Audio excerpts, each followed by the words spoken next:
gosh, Chimney! So I just had that thing happen where I did a whole video and the audio wasn't on. So that's the energy going into this. This is round 2. The first one was amazing. You'll never know. The topic of this video is therapy. The beautiful Anna Soleil was like, girl, what's your take on it? It's so hot right now, but she's actually thinking of ending things, and she wants to know, what do we really need to heal? She wants to know if online sessions help the way a retreat or something could.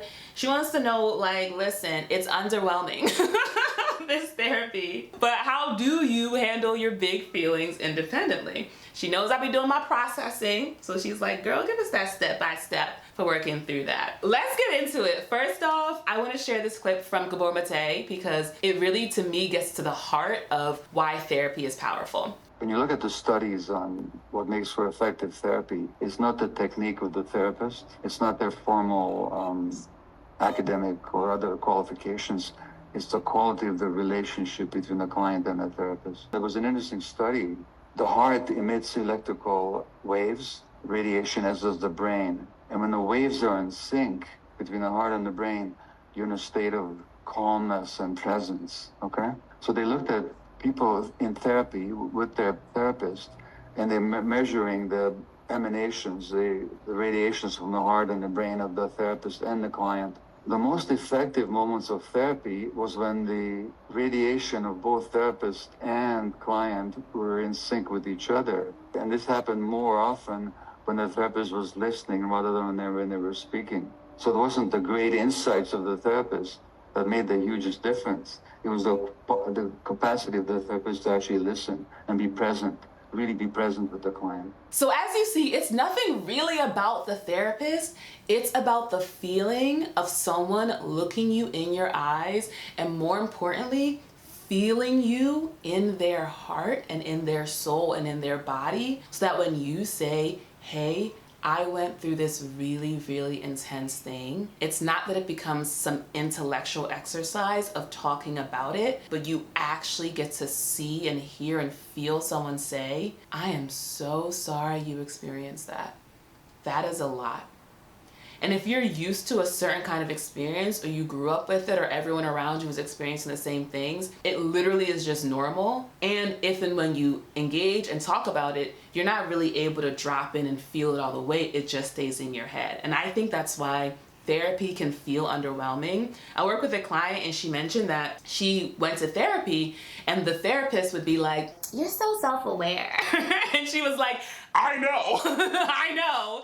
The problem is that I'm still dealing with these problems, right? And I think that comes from not everyone understands and is familiar with and has the capacity for that deeper somatic, like presencing, co-regulation type of experience. And if you are experiencing challenges, there's a good chance you grew up with people whose job ideally would have been to be there for you, and when you were scared, hold you, and when you were sad, comfort you, and when you were angry, let you express that. And instead, maybe they weren't there, or maybe they said, no, your feelings are too much and you're somehow bad for having them, or they actively repressed and made it so that you were not safe to really feel. And if you tried to express those things, bad things happened to you. So you learned it's better to just not even engage with these things. And so to be around people in community and to talk to another person in community who, instead of shaming you for having these feelings or turns away because they can't handle it, instead turns towards you and is grounded and says, I'm here, it's game changing. And it can happen in therapeutic settings, but it can also happen with a person who just has a lot of capacity and has a lot of love and has enough like resourcing for themselves that they can really presence and do that for you. So let me share my step-by-step process, because I did come to it as a result of being in person and being online in a therapeutic setting with the group I was in. It was 200 people in the US cohort, and it was 400 of us total internationally. And we met regularly online, but we also met in person. So I had the felt sense of literally like being overwhelmed, like trying to hold in my tears and being able to turn to a human being, and they like held me while I wept. So if you're someone who grew up with neglect, or even with an experience of people who just couldn't, for whatever reason, hold you, to, as an adult, be able to cry in someone's arms with someone whose literal job is to be there for you. It's amazing. It's amazing. And I used to hold therapy up on this mountaintop of like, this is the most powerful, amazing, like one day I will have the capacity to actually be vulnerable with another human being in real time and have them like help me basically, because my experience was so independent and so self-reliant that I knew it would be the biggest achievement of my life to be able to actually relax and let someone help. And so I always kind of saw therapy in that way. To me, I think the process of getting to the point where you can let people help you is huge. So it's worth commending yourself for even getting to the point where you could hire a therapist. And I think the next level of value comes from the presencing. It comes from the inner work, the somatic work. It comes from having someone with the nervous system to actually hold you. And so if your therapist isn't giving you that, there are people who are really, really skilled at that. And it's such a blessing to receive that kind of like holding and loving, and it's worth seeking it out, in my opinion. This is the process that I learned as a result of seeing so many people have processes, getting to witness them again and again, and then myself getting to have processes and be held by someone who was very much like, I'm here, what's going on, you know? I'm gonna give you an example of a real process that I literally just had. I think it's been like a week and a half. It hasn't been that long, and it was a big one, and it continues to very much ripple out into my life. And so it started with a phone call I had with a friend of mine. She was talking about wanting to basically pour into her business again. I was feeling like this desire for more structure because every day was kind of like whatever. Like the only structure I had in my week were the weekly calls I did with Hello Creator. You can RSVP in the link below. As we were chatting, I was like, ooh, let's do accountability calls with each other. Daily accountability is something I did with a client like years ago, and it was super helpful for me and her. Within my coaching, I've since moved to weekly 90-minute accountability, but I missed and really appreciated that daily structure. And so I was like, this is perfect. She mentions another friend we have in common who's interested. I'm like, awesome. And so I'm feeling super excited. I get us together on an Instagram group chat. I like create the calendar hold. I'm like so like bubbly and bursting with excitement. And then I hear this voice that says, don't get too excited, they're not gonna show up. And the thing about trauma healing for me is that every time you hear this little like ding ding ding of like fear or shame or sadness, instead of being like, this is so annoying, instead you go, wow, I get to heal this. Awesome! I love to heal! And so you're like, let's follow that sound to the fucking trauma well. And let's see what surprises it has for me. And you follow that sound because you know on the other side will be such a miracle and such a transformation that will be so worth all the crying. And so you're like, okay, let's go, let's do it. And so I hear this ding, ding, ding of sadness and disappointment that says they're not gonna show up. And I first paused. So step one in the process, you just take a, just pause. And what pausing does is it communicates to you, to yourself, to your younger self, that you are worth pausing for. Because the experience of trauma and of being overwhelmed and of not being able to handle some intense situation is that what you needed in that moment was to be co-regulated with, but no one was around to do that for you. Or the level they gave you, it wasn't enough. Maybe they were in a hurry. And so the more healing you do, the more spaciousness you have, and the more room you have to really just pause and be with yourself and be with other people. And so first thing you're doing is you're actually training yourself on your own value by pausing. So we pause. And from there, we connect. So the way I do it, I'm a very visual person, so I'll imagine the version of me, usually a very adorable toddler, the version of me who is having this thought or saying these words, and I imagine them in front of me. And then I also try to imagine where they actually are, like what's really going on in the situation. And so when I hear this phrase of they're not showing up, I see this toddler and I see her like sitting on a curb outside of a school waiting for her dad to pick her up from school, right? And my dad's a cab driver and he's busy. There were 6 of us growing up. Very, very busy man. And so as a result, he couldn't always be there to pick me up from school on time, right? But you know, as a young child, you don't know the larger context. You think everything is personal. And so when someone's not showing up for you, you're like, what's going on? What's wrong with me? I knew to connect to this feeling because I had a conversation with a friend literally years ago. I was describing how I live kind of close to a school and I was walking by it and I was confused because there were all these cars parked outside. I was like, what are all these cars doing here? Like, I was just like, it's the middle of the afternoon. There weren't kids out. It was just a bunch of cars. And I look inside, you know, I'm nosy, and I see there people like sitting inside, waiting in the car, and I'm like, what's going on? And then it dawned on me that some parents have the capacity to go to the school before it's let out and to wait there and be there waiting for their children. So there isn't a moment where the child comes out and is looking and waiting and worried. They can immediately go to their waiting parent. This blew me away. And I told my friend about it. I was like, did you know? Did you know that some parents wait for their kids? And this is the power of friendship and the power of presencing and mirroring. Because I'm thinking this is like a fun anecdote. And she's like, when I hear you say that, I'm just imagining this version of you, like waiting and sad and just looking for your parents. And I was like, great, something else to heal. And it was the kind of thing where it was just, the fruit has to ripen before you can pluck it and eat it. That's the metaphor that Thomas Hubel, the spiritual teacher I worked with in my healing journey, gave us. And I think it's very apt. And so that was the fruit that was not quite ripe to be picked. And this was literally years ago.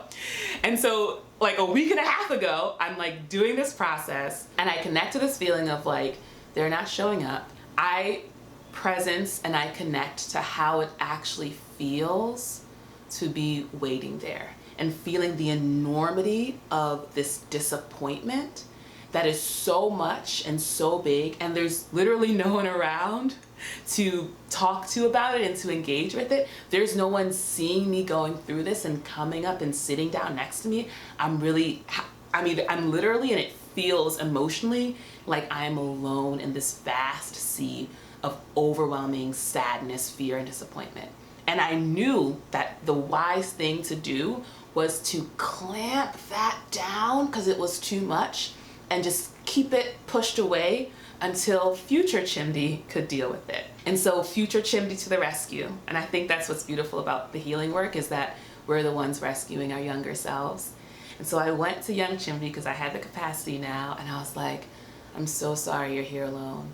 Can I wait with you? And she was like, yes. And of course, this is where all the tears and the crying, you know, as we just felt it together, what it meant to be alone. And I think the most powerful part of the process is the rejoinder, I guess, of feeling it and then transforming it. So that final step is to actually reimagine the situation to be, in my opinion, the truth, right? So I'm someone who has a spirit team, and I genuinely believe that I'm always surrounded by love. And the people on my spirit team are anyone, anyone who I've ever connected to and have felt loved by. So friends, schoolmates, teachers, family, YouTube subscribers, coworkers, people whose books I've read, any energy that is of loving support, you're on my spirit team. So just know, if you've ever left me a nice comment here on YouTube, you are on my spirit team. The thing about trauma, of course, you feel so alone.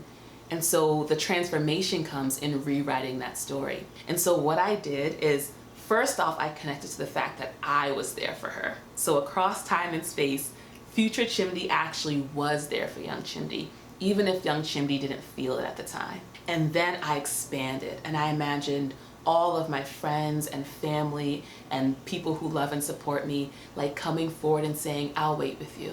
I can wait with you too. And all of these people coming through. This includes the angels and saints and Jesus. I'm bringing everybody on board, right? And then instead of it being me by myself, it was like all of these people who love me and were like, hey! And then we were like doing a dance party and we were just laughing and I was being hugged and held. And it was so sweet and so beautiful, and also, of course, created even more tears. And personally, it's my belief that there are all of these timelines, all these infinite moments of time and space, right? And the life we're living now is attached to a story and an experience we're saying about our life in the past. And so you can actually go change your past and then create a new timeline and hop on this different timeline that matches, right? And so what it felt like in that moment is that instead of being the Chimdi who has this story about not being worthy enough of being waited for, you know, it then became this story of like, no, I have always been surrounded by love. Even when I can't see it and feel it, it's always there. And I know because I, adult Chimdi, went back and was there for this version of me, and I felt it in my body. I felt how it felt to be loved and supported and shown up for. I had this process the Wednesday, and I was talking to my friend about these calls, and I was like, do you want to go start tomorrow? Like, I was very much gung-ho. And she was like, but she was like, oh, okay. Later, she was like, oh, actually, I can't make it. The Thursday and the Friday, I host the calls, no one shows up. And I had a sense that maybe folks wouldn't because it was kind of short notice, and you know, we like to start things on a Monday, I get that. But it was so cool because I think it was the Friday, I opened up the Zoom, kind of thinking, I wonder if anyone's gonna show up. I was like, while I wait, let me go ahead and open up my Premiere Pro and like just start editing in case anyone kind of comes, right? And there's this moment where I'm in my editing and then I see myself also in the Zoom, and I realized I showed up for me. I showed up for me because I am worth showing up for. And it landed so deeply, and I can feel how that one process has trickled out in every single area of my life. Having this idea of doing the accountability calls, I was now excited instead of kind of scared and fearful and da-da-da. I now was like, oh, I should invite the Patreon people and I should make it a thing, right? And so I did that and people started joining. And then I was like, oh, I should post it on my Instagram and promote it every single day. And then people who even knew about me from Patreon were DMing me like, hey, how can I join? And then it became this thing where literally, not only am I getting the structure that I wanted for my own business, people are paying me to do work on my own business. It led to this whole insight around my coaching business where I realized like, oh, it can be easy, beneficial, and generous, and fun, and effortless, and I can make money in this way, and there are people who are interested. Like, it totally transformed things for me. And I think it's because I stepped into the timeline where I have always been loved and supported and shown up for. And so I just want to give that example. This is just one process. I've had them expand in many different ways. A major thing I'll do in my processes is I'll be at this point of like, okay, I'm here and I'm overwhelmed and I actually don't really know what to do next. And I'll just like bring in prayer and that'll be really transformative. So there's so many different ways of doing it, but the key things are just to be with whatever is going on now. And the beauty comes from just letting things be as they are. And when you do that, then they can move. I think that would be like the main nugget. The main nugget is just to pause and say, oh, I'm feeling this way. All the love flows from there. I hope this was helpful, Anna Soleil. Thank you so much for your question.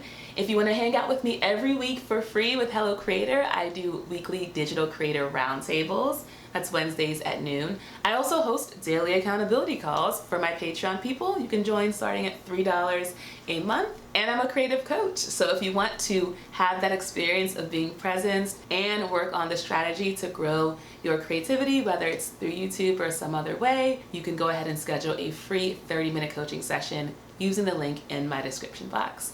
Thank you so much for hanging out with me. I love y'all so much. Thank you for being on my spirit team. I'll see you on the next one. Bye.